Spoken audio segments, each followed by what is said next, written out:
Tuban, kota pesisir yang dikenal tenang dengan napas spiritualnya yang kuat.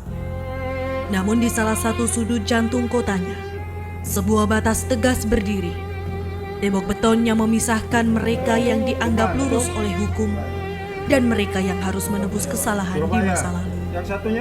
Di dalam sini, sebuah proses pemulihan jiwa sedang diupayakan.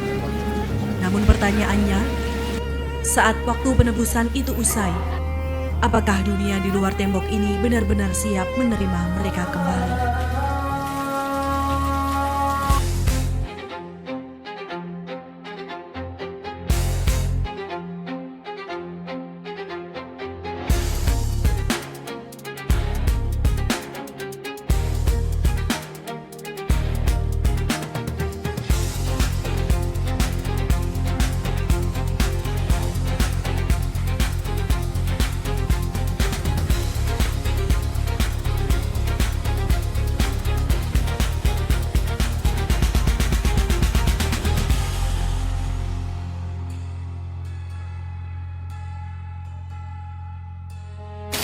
حي على الصلاة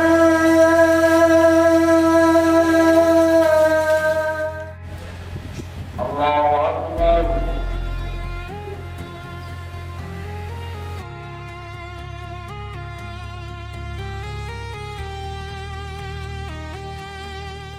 Dalam hal pembinaan kepribadian, kami menekankan kepada rekan-rekan warga binaan ini, selain dengan pemenuhan fasilitas, pemenuhan sarana prasarana untuk ibadah, kami terus menekankan dari sisi keagamaannya.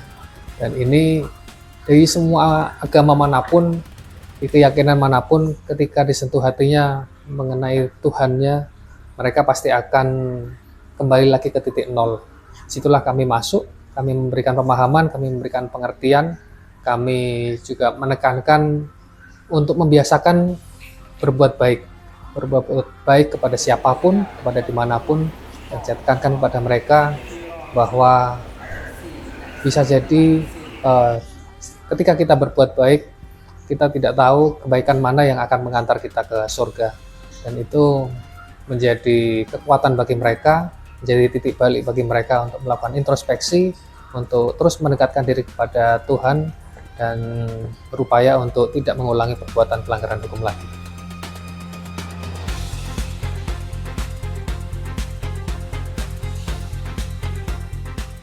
Kita mulai dari diri saya pribadi. Diri saya pribadi di sini sangat berkesan sekali dan sangat banyak sekali manfaatnya ketika kalau kita sadar bahwa di dalam penjara ini adalah sebagai introspeksi diri, sebagai perbaikan diri, pembenahan diri untuk menyadari bahwa kita pernah melakukan kesalahan. Jadi mungkin bukan berarti kita di sini di penjara, bukan berarti karena kita diasingkan, tapi karena kita disadarkan bahwa perbuatan yang pernah kita alami di luar itu adalah suatu kesalahan. Jadi maka kita perlu introspeksi diri. Jadi intinya kita harus berubah menjadi yang baik dari yang kemarin. Salehan spiritual di balik jeruji mungkin bisa menjadi penenang bagi jiwa-jiwa yang sempat tersesat di luar sana. Namun, bertobat di dalam penjara tidak sekedar urusan bersujud di atas sajadah. Negara menyadari iman yang kokoh tanpa bekal keterampilan yang nyata hanya akan menjadi modal yang rapuh ketika mereka kembali berhadapan dengan kerasnya tuntutan ekonomi di dunia luar. Oleh karena itu, setelah lutut mereka ditekuk untuk bersujud, tangan dan pundak mereka kini mulai dipaksa untuk bergerak, menempa keringat, menuntut kemandirian di atas tanah pembinaan yang terbatas.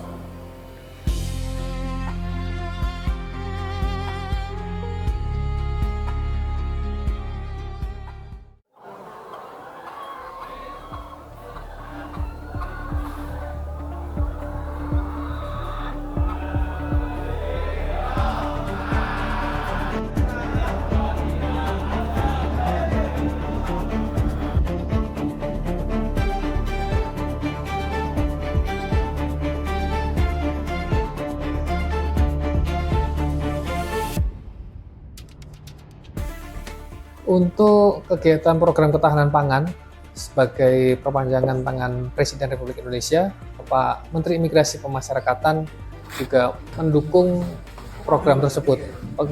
Pemanfaatan lahan idle di setiap satuan kerja pemasyarakatan menjadi lahan yang produktif terus digerakkan, termasuk di Lapas Tuban kami mengembangkan budidaya sayuran hidroponik, juga beberapa tanaman lainnya. Kemudian di sisi lain untuk pendidikan kesetaraan, seperti yang disampaikan oleh Bapak Dirjen kepada Satuan Kerja Pemasyarakatan untuk melaksanakan program pendidikan bagi warga binaan pemasyarakatan dengan kriteria yang sudah memenuhi syarat. Dan khususnya di Lapas Tuban, kami sudah memiliki yayasan PKBM tersendiri. Informasinya satu-satunya Satuan Kerja Pemasyarakatan di Jawa Timur yang memiliki yayasan. Kami memiliki Yayasan Bina Warga Tanah Ronggolawe. Dan ini saat ini sedang melakukan proses kegiatan belajar masyarakat. Kami memanfaatkan tenaga yang kami miliki dari ibu-ibu Dharma Wanita, dan kemarin juga dibantu oleh teman-teman peserta magang dari Kementerian Tenaga Kerja. Kami memberikan pendidikan dasar bagi rekan-rekan yang buta huruf, kemudian teman-teman yang putus sekolah. Kami bekerjasama dengan Dinas Pendidikan Kabupaten Tuban dan Yayasan Koalisi Perempuan Ronggolawe. Kami mendirikan PKBM ini dan alhamdulillah saat ini masih berjalan dan kami terus berproses melengkapi dokumen-dokumen pendukung yang diperlukan untuk keberlanjutan PKBM tersebut.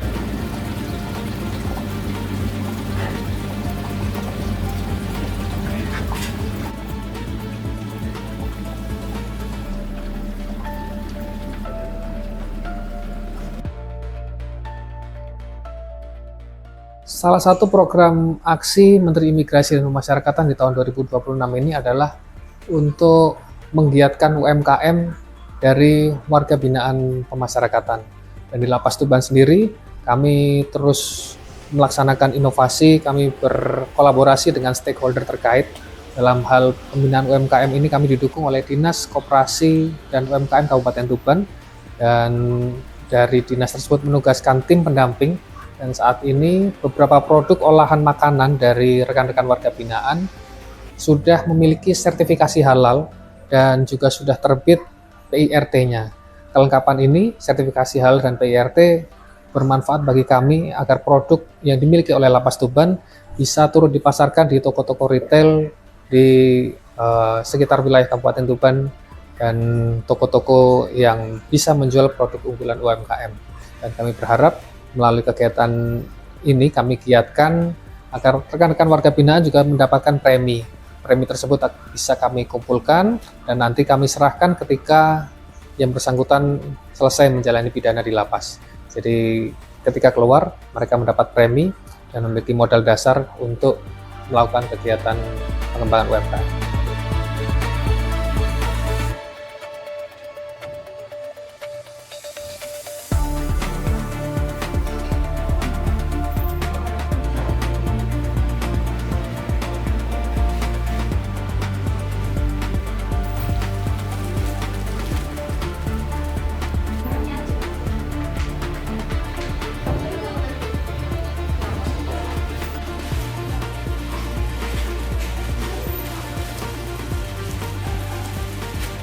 Terkait dengan segala macam program yang sudah ada di lapas, tujuan utama dari lapas itu apa sih untuk output dari seluruh program yang sudah dilaksanakan? Baik, pada dasarnya pemasyarakatan ini adalah semacam dua sisi mata uang logam. Jadi mengemban fungsi pengawasan, dalam hal ini pengamanan, juga melakukan fungsi pembinaan. Dalam hal pembinaan, kami melaksanakan pembinaan kemandirian dan pembinaan kepribadian. Pembinaan kemandirian ini kami kuatkan agar mereka dapat memiliki modal dasar nanti ketika selesai menjalani pidana di lapas. Dan pembinaan kepribadian ini kami laksanakan untuk mengubah pola hidup mereka menjadi lebih baik lagi dan membiasakan hal-hal yang positif selama melaksanakan pembinaan. Kemudian untuk kehidupan mereka sehari-hari, apa sih yang mereka lakukan dari mungkin bangun tidur sampai mereka tidur lagi? Untuk kegiatan keseharian rekan-rekan warga binaan ini kami telah melakukan penataan jadwal secara rutin. Pagi untuk tamping dapur, 4:30 mereka sudah melakukan persiapan untuk melakukan masak di dapur untuk mempersiapkan makan pagi bagi warga binaan. Dan pukul 6.30 makanan sudah siap diedarkan ke blok hunian. Kemudian pada pukul 6 para petugas sudah melakukan apel serah terima tugas pengamanan. Kemudian mereka melakukan penghitungan dan memastikan seluruh warga binaan berjumlah lengkap dan menempati kamarnya masing-masing. Kemudian setelah itu mereka akan keluar kamar di pukul 8, mereka berolahraga, kemudian melakukan aktivitas pembinaan, ada yang melakukan kegiatan mengaji, ada yang di bengkel kerja untuk kegiatan-kegiatan produktif, hingga pukul 12. Di waktu mereka melaksanakan kegiatan di luar itu juga kami beri kesempatan untuk melakukan komunikasi dengan keluarga melalui wartel Suspas yang juga sudah digagas oleh Bapak Dirjen Pemasyarakatan untuk para warga binaan ini agar tidak terputus hubungan dengan keluarganya di luar. Dan kami juga melaksanakan kegiatan kunjungan di pagi hari mulai pukul 9 hingga pukul 12. Kemudian pukul 1 mereka masuk kamar hunian, kami lakukan apel pengecekan kembali, dan pukul 2 mereka melakukan kegiatan di luar lagi hingga selesai sholat asar, dan pukul 4 mereka kembali masuk blok dan petugas juga melakukan pengecekan kembali dan memastikan jumlahnya lengkap. Dan setelah itu mereka melakukan kegiatan di kamar, namun untuk beberapa tamping masjid melakukan kegiatan azan, kemudian sholat berjamaah di masjid juga secara bergantian.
Tahasa ja'aha bahasa ta'aho.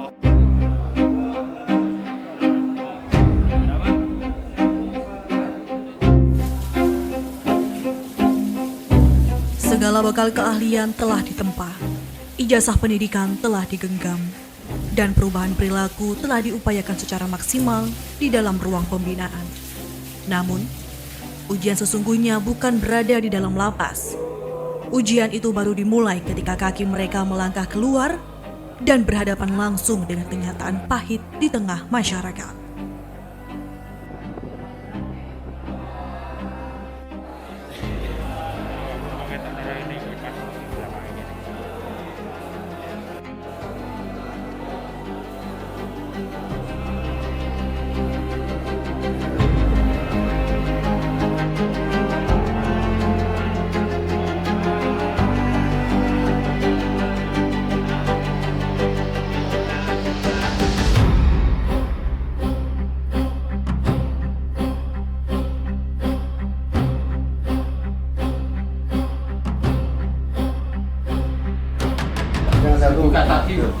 Tadi kasasi. Oh, kasasi.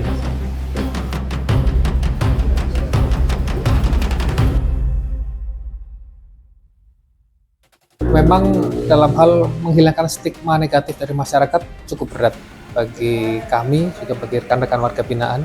Tapi kami terus berupaya, kami melakukan kolaborasi dan sinergi dengan pemerintah daerah setempat Nyaman-nyaman saja ya Bu, ketika pulang tidak ada mungkin diskriminasi dan lain sebagainya ya, diterima di masyarakat berarti ya Bu ya? Alhamdulillah, saya diterima dengan baik dan saya bisa lebih baik lagi setelah dari sini.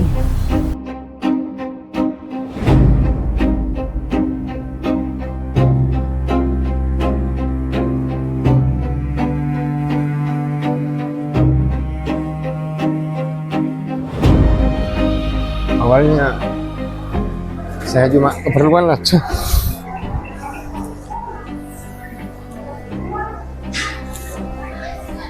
Anak saya minta apa? Dibeli seragam buat upacara. Buat Itu tahun berapa Pak? kemarin.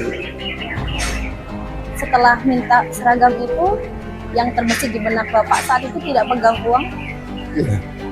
Ditinggal sama apa? Ketua proyek. Berarti dulu Pak Novi bekerja di bangunan, proyek bangunan. Cuma sebelum itu saya kerjanya konveksi, Mbak. Terus COVID sepi, saya disuruh pindah ke desa sama mertua. Sudah lama ya ikut proyek itu. Tapi nggak tahu ditipu sama tukangnya, nggak digaji, ditinggal aja. Berapa lama Pak Novi tidak digaji di 2 bulan. Setelah tidak digaji itu Pak dan terpaksa harus memenuhi kebutuhan anak, akhirnya yang dilakukan Pak Novi? Iya. Ya itu Mbak. Terbenak saya pokoknya hari Senin aku harus ikut upacara. Disuruh gurunya. Namanya orang tua ya, bingung. Tapi alhamdulillah ya, malah saya ikut. Soalnya sudah dipilih sama gurunya. Kenapa terbesit saat itu? Kalau boleh tahu Bapak mengambil apa dan berapa banyak? Sandal itu cuma 2 lusin. Mengambil sandal 2 lusin. Bapak, saat itu ketika diputuskan Bapak harus masuk ke sini ya Pak ya, bagaimana sih Pak perasaannya harus meninggalkan anak istri di rumah? Ya sedih, yuk, sedih banget. Terus bingung siapa yang menafkahi gitu. Kalau waktu bisa diulang, saya nggak akan pernah berbuat seperti itu. Dan saya menyesal, sangat menyesal. Kalau untuk dinominalkan Pak, sebenarnya harganya berapa sih Pak untuk barang yang Bapak ambil? Kerugiannya itu cuma 340 kerugiannya. Dan Bapak Cuma yang saya jual cuma 180. Cuma buat seragam. dan Bapak harus menanggungnya berapa lama di sini? 10 bulan. 10 bulan. Kalau pulang, yang Bapak lakukan pertama? Mau ke anak saya dulu. Ya minta maaf sama mertua. Bapak kangen sama keluarga? Nah, Kalau keluarga nonton, apa yang mau disampaikan? ya saya apa? Saya minta maaf karena belum bisa menafkahi. Sudah membuat malu. Cerita itu karena ada kesalahan saya pakai narkoba. Saya menjual narkoba juga udah sekitar 2 tahunan. Itu tahun berapa Mbak Yati? Itu dari tahun 2021. 2021. Saat itu hal terberat apa sih yang Mbak Yati rasakan begitu ya? Harus meninggalkan keluarga sampai ada di sini Mbak Yati? Meninggalkan 2 anak. Yang nomor 2 itu saya baru aja lahiran. Yang paling sedih itu berpisah sama anak. Saat masuk sini anaknya usia berapa? Usia 2 bulan. Ya nggak jual itu lagi lah. Kalau bisa ya nggak pakai lagi. Gitu. Buat anakku, maafin mama. Kelak nanti kamu kalau udah besar nanti kamu akan memahami semua. Sepulang dari sini, apa yang akan kali pertama Mbak Yati lakukan? Memeluk anak-anakku, Bu. Kangen banget ya? Kangen banget. Keluar dari sini ingin menjadi lebih baik lagi, ingin menjadi seorang ibu yang utuh buat anak-anakku nanti. Terima kasih buat Bapak dan Ibu petugas yang ada di Lapas Tuban ini sudah membimbing saya, melatih kesabaran saya, juga kegiatan yang ada di sini buat saya. Ketika pintu besi ini tertutup, maka hukuman di mata hukum negara telah selesai ditunaikan. Namun ketika pintu ini terbuka, sebuah perjuangan panjang baru saja dimulai. Lapas Tuban telah berupaya memberikan yang terbaik di dalam keterbatasan, mengajar mengaji, menempa keahlian bertani, hingga memberikan ruang sekolah bagi mereka yang ingin belajar. Kini, kelanjutan cerita hidup mereka berada di lingkungan sekitar kita. Apakah kita akan terus menutup pintu kesempatan dan memelihara pandangan negatif? Atau bersedia membuka ruang agar pertobatan dan keterampilan yang mereka bawa dari dalam tembok sana tidak berakhir sia-sia? Dari Tuban, Provinsi Jawa Timur, Radio Republik Indonesia, Stasiun Produksi Tuban, melaporkan.